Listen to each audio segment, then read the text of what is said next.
close till I get up. Time is barely on our side.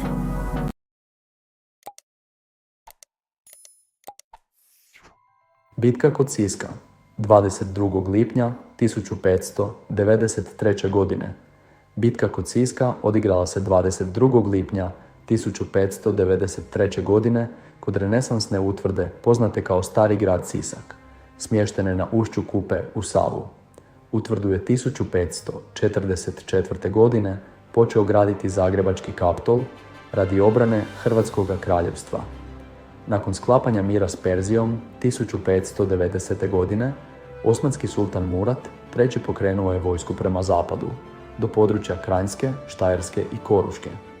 Iako je 1591. godine dogovoreno osmogodišnje primirje između Habsburške monarhije i Osmanskog carstva, sultan je već sljedeće godine pod pritiskom vojnih krugova postavio bosanskog beglerbega Hasan Pašu Predojevića za zapovjednika na tom području.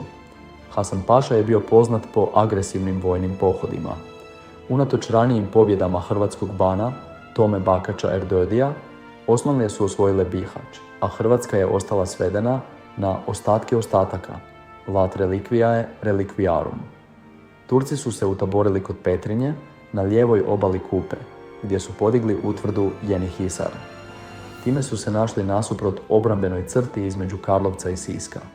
Zbog vojnih neuspjeha kršćanske strane, zapovjedništvo nad vojskom preuzeo je Ruprecht Egenberg, dok je Hrvatski sabor proglasio opći ustanak, insurekcio, obvezujući plemiće, kmetove, građane i svećenstvo da sudjeluju u obrani zemlje. Osmanlije su početkom lipnja 1593.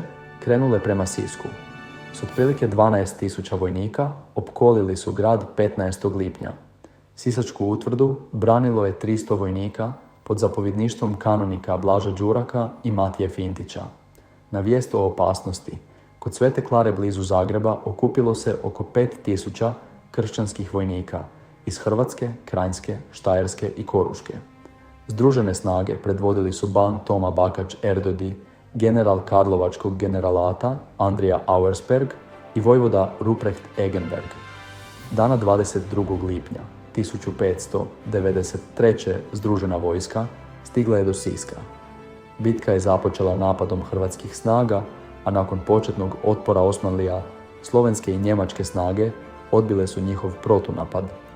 U ključnom trenutku sisačka posada zauzela je most preko Kupe, onemogućivši Osmanlijama povlačenje. U pokušaju bijega, mnogi su Osmanlije poginuli preplivavajući rijeku, uključujući Hasan Pašu Predojevića. Preživjeli su napustili oružje i opskrbu te se razbježali. Značenje bitke bitka kod Siska označila je prekretnicu u hrvatsko-turskim sukobima.